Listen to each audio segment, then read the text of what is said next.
अस्सलाम वालेकुम स्टूडेंट्स। तो ये हमारा फर्स्ट चैप्टर है बेसिकली बुक का, जो मैंने आपको बुक बताई थी, हीट एंड मास ट्रांसफ़र।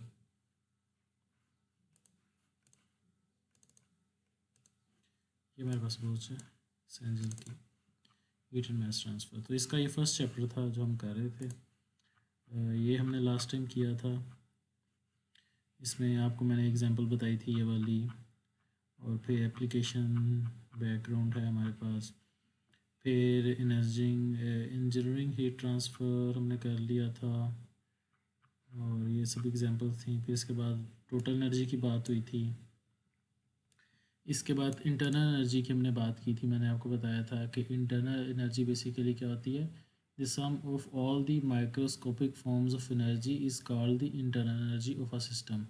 और इसको हम कैसे डिनोट करते हैं, बेसिकली यू से। और छोटा यू कब होगा, जब बेसिकली क्या है, on a unit mass basis. और इसका हमें यूनिट भी पता चल गया था, जूल है। फिर मैंने आपको सेंसिबल एनर्जी का बताया था। सेंसिबल एनर्जी बेसिकली वो होती है जब आपका टेम्परेचर चेंज हो रहा होता है 0 से 100 डिग्री सेंटीग्रेड तक, आपके पास सेंसिबल एनर्जी होती है या सेंसिबल हीट होती है हमारे पास। और उसके बाद फिर हमने क्या कहा था, लेटेंट हीट की बात की थी। लेटेंट हीट का मैंने बताया था आपको, लेटेंट एनर्जी या लेटेंट हीट के बेसिकली जब आपका फेस चेंज हो रहा है, लाइक 100 डिग्री सेंटीग्रेड के ऊपर पानी आ गया, अब पानी जो है वो वाटर वेपर्स में कन्वर्ट हो रहा है, वेपोरेट हो रहा है बेसिकली। तो उसमें फेस चेंज करेंगे, अब एनर्जी जो है वो क्या है, लेटेंट हीट है या लेटेंट एनर्जी है। इस केस में हमारा जो है टेम्परेचर इंक्रीज़ नहीं करता, कांस्टेंट रहता है। ठीक है।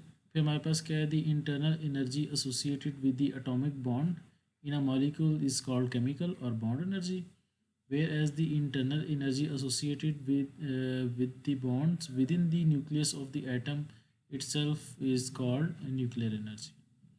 फिर हमने एंथैल्पी की बात की थी। एंथैल्पी का आपको मैंने बताया था कि H is equal to U plus P V formula होता है। Enthalpy is basically internal energy. For the sake of simplicity and convenience this combination define as किस चीज़ का जी, हमारे पास U internal energy plus pressure and volume का। वेज term P P represent the flow energy. ठीक हो गया। अब हमारे पास ये था, इंथाल्पी की बात हमने की थी। नेक्स्ट हमारे पास आइडियल गैस के लॉज होते हैं, P V is equal to R T और P V is equal to N R T होता है हमारे पास। फिर हमने स्पेसिफिक हीट की बात की थी। क्या डेफिनेशन होती है, as the energy required to raise the temperature of a unit mass of a substance by 1 degree centigrade. तो ये बेसिकली हमारे पास क्या होती है, स्पेसिफिक हीट होती है। अब अगर हमारे पास दो केसेस हैं, in general this energy depends on how the process is executed. In thermodynamics we are interested in two kinds of specific heats: specific heat at constant volume and specific heat at constant pressure। तो specific heat अगर आपके पास constant volume के ऊपर होगी तो उसको सी we कहेंगे, और कांस्टेंट प्रेशर के ऊपर उसको सी पी कहेंगे। अब वो क्या कह रहे हैं, the specific heat at constant volume can be viewed as the energy required to raise the temperature of a unit mass of a substance by 1 degree. ये तो हमारे पास स्पेसिफिक हीट की डेफिनेशन होगी। पर यहाँ पे क्या है, वॉल्यूम जो आपके पास कांस्टेंट है, वॉल्यूम कांस्टेंट है, और आपका आपने टेम्परेचर इंक्रीज़ किया 1 डिग्री सेंटीग्रेड, तो वो क्या है, specific heat at constant volume. इसी तरह अगर आपके पास प्रेशर कांस्टेंट है और आपने 1 डिग्री राइज इन टेम्परेचर किया, तो हमारे पास वो क्या होगी, specific heat at constant pressure. तो दो चीज़ें हैं, सी वी और C P. Specific heat at constant pressure is greater than C V because at constant pressure this system is allowed to expand and energy for this expansion work must also be supplied. ठीक है। तो C P जो होती है उसकी हमेशा value ज़्यादा होती है as compare to C V. और अगर हम इन दोनों को रिलेट करना चाहें, for ideal cases these two specific heats are related to each other, और हमारे पास इक्वेशन क्या है, C P is equal to C V plus R. ठीक है। अगर आप यार इस तरफ लेंगे तो ये क्या बनता है, C P minus C V. फिर हमारे पास ये यूनिट्स हैं कॉमन स्पेसिफिक हीट के, किलो जोल पर के जी इंटू डिग्री सेंटीग्रेड होता है, किलो जोल पर के जी इंटू केल्विन भी होता है हमारे पास। तो ये बेसिकली क्या थे, यूनिट्स थे। अब हम लोग चेंज इन इंटरनल एनर्जी की बात करें कि अगर आपके पास चेंज इन इंटरनल एनर्जी है, उसका क्या फार्मूला बनता है, delta U, basically internal energy है U, C V into delta T. और हम इसको क्या कह सकते हैं, ये हमारे पास चेंज इन इंटरनल एनर्जी है।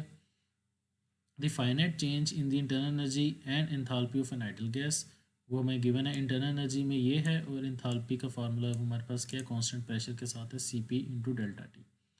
और हम अगर उसमें वेयर एम इज़ मैस को मल्टीप्लाई करें इस दोनों की इक्वेशंस के साथ, क्योंकि उसने वो बताया हमें कि जो हमारे पास होता है कोई ना कोई एक मैस होता है, तो फिर उसके साथ हमने उसको मल्टीप्लाई करना होता है। तो change in internal energy is equal to M mass CV constant specific heat at constant volume into delta T change in temperature है, और ये बेसिकली क्या एंथैल्पी का चेंज है।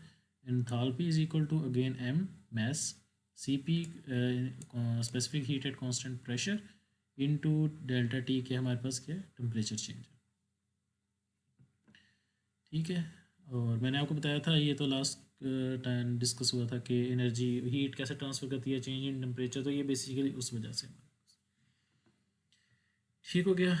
और फिर जो हमारे पास लास्ट में फार्मूला बनता है वो यही है हमारे पास MC एवरेज, और ये बेसिकली यहाँ पे उसने बात की है the constant volume and constant pressure specific heats are identical for incompressible substances, therefore for solids and liquids these subscripts CV and CP can be dropped and both specific heats can be represented by a single symbol C।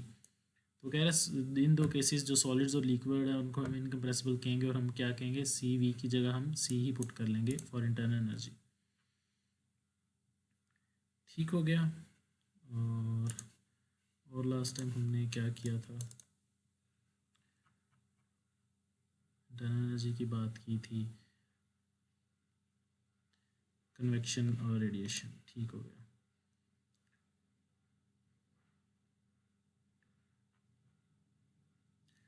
Next एक बात हमने flux की भी की थी, Q dot क्या होता है हमारे पास, Q हमारे पास होता है हीट ट्रांसफ़र ओवर एरिया, ये हमारे पास एरिया आ गया। अभी हमारे पास यहाँ पे एक एग्जांपल है, तो इस एग्जांपल को भी देखते जाते हैं, आपको थोड़ी सी चीज़ें जो है वो क्लियर हो जाएंगी, जो हमने ऊपर फार्मूले देखे हैं वो भी थोड़े से क्लियर हो जाएंगे। क्या कह रहे हैं, एग्जाम्पल 1.1 है heating of a copper ball, a 10 centimetre diameter copper ball, ये हमारे पास कॉपर बॉल है और इसका डायमीटर क्या है हमारे पास 10, is to be heated from 100 degree centigrade to an average temperature of 150 degree centigrade in 30 minutes. हमारे पास ये बॉल है, इसका टेम्परेचर क्या है 100 डिग्री है, हमने इसको हीट अप करना है 150 डिग्री सेंटीग्रेड के ऊपर, और कितना टाइम है हमारे पास 30 मिनट्स है। Taking the average density and specific heat of copper in this temperature range to be, हमारे पास क्या आ गई डेंसिटी बता दी kg/m³ में, एंड हमारे पास स्पेसिफिक हीट एट, उसने एक स्पेसिफिक हीट की वैल्यू बता दी, हमने यहाँ पे CP लिख दिया। एक normal specific heat of copper उसने बता दी है kJ/kg इंटू डिग्री सेंटीग्रेड में। फाइंड क्या करना है हमने, the total amount of heat transfer, कितनी हीट इसको ट्रांसफ़र हुई है वो, average rate of heat transfer to the ball, second है एवरेज रेट फाइंड करना है, और C एवरेज फ्लक्स फाइंड करना है। ठीक हो गया। अब हम क्या करते हैं, हमारे पास जो वैल्यूज़ गिवन है, डेंसिटी की वैल्यू गिवन है कॉपर की, और स्पेसिफिक हीट की वैल्यू गिवन है। अब हम क्या करते हैं, the amount of heat transfer to the copper ball is simply the change in internal energy. वही बात मैंने आपको बताया था, जब आप इसको हीट करेंगे इसमें क्या होगा, बेसिकली अंदर इंटरनल एनर्जी चेंज होगी। तो हमने कहा कि हमें पता है हीट कर रहे हैं तो इसकी इंटरनल एनर्जी चेंज हो रही है डेल्टा यू। तो डेल्टा यू को हम क्या शो करते हैं, क्यू से। क्यू बेसिकली क्या है, हीट ट्रांसफ़र। तो चेंज इन इंटरनल एनर्जी, और चेंज इन इंटरनल एनर्जी का ऊपर हमने फार्मूला देखा था MC एवरेज जो है हमारे पास T2 माइनस T1, ये चेंज इन टेम्परेचर था, डेल्टा T जो था ऊपर हमारे पास फार्मूला, ये वाला फार्मूला डेल्टा टी था, तो उसमें हमने लिख लिया T2 माइनस T1, एक इनिशियल टेम्परेचर है एक फाइनल टेम्परेचर है हमारे पास। ठीक है, T1 हमारे पास इनिशियल होगा और T2 हमेशा फाइनल होगा। अब इसमें हमारे पास इस इक्वेशन में मैस अननोन है, density is equal to mass और वॉल्यूम इक्वेशन होती है, आपको पता है। आपने वॉल्यूम क्यूब है हमारे पास, ये बेसिकली बॉल है, तो हमने उसका वॉल्यूम फाइंड कर लिया, डेंसिटी के साथ मल्टीप्लाई कर लिया, तो हमारे पास मैस की वैल्यू आ गई। अब इस इक्वेशन में जितनी भी चीज़ें पुट करनी वो हमारे पास हैं, हमने यहाँ पे m की वैल्यू मैस पुट कर दिया, C हमें गिवन था स्पेसिफिक हीट, उसके बाद T2 हमारे पास क्या था 150, एंड टेम्परेचर 1 क्या 100 डिग्री सेंटीग्रेड, तो Q आ गया हमारे पास 92.6 किलो जूल। तो बेसिकली क्या, therefore 92.6 kilo joule of heat needs to be transfer to the copper ball to heat it from 100 degree centigrade to 150 degree centigrade. Basically हमें पता चल गया कि हमें क्या है, इतनी एनर्जी इसको देनी पड़ेगी, तब इसका टेम्परेचर जो 100 डिग्री सेंटीग्रेड से 150 डिग्री सेंटीग्रेड के ऊपर हो जाएगा। फिर हमारे पास सेकंड था the average rate of heat transfer. Rate of heat transfer क्या है, बेसिकली क्यू डॉट। मैंने आपको जब उसका बताया था कि उसको क्यू डॉट क्या है, अगर हम उसको डिवाइड बाय टाइम कर देंगे तो हमारे पास क्यू डॉट आ जाता है। तो ये तो सिर्फ क्यू है। अब हमने क्यू डॉट फाइंड करना है, क्यू को डिवाइडेड बाय टाइम कर दें। हमारे पास क्या था, 30 मिनट्स थे। 30 मिनट्स के हमने सेकेंड्स निकाले और वो यहाँ पे पुट किया तो हमारे पास रेट आ गया, और ये होता है जूल पर सेकंड, तो ये वाट में कन्वर्ट हो गया। ये जूल था, जूल के नीचे सेकंड आया तो हमारे पास 51.4 वाट हमारे पास क्या है, एनर्जी आ गई, रेट ऑफ हीट ट्रांसफर।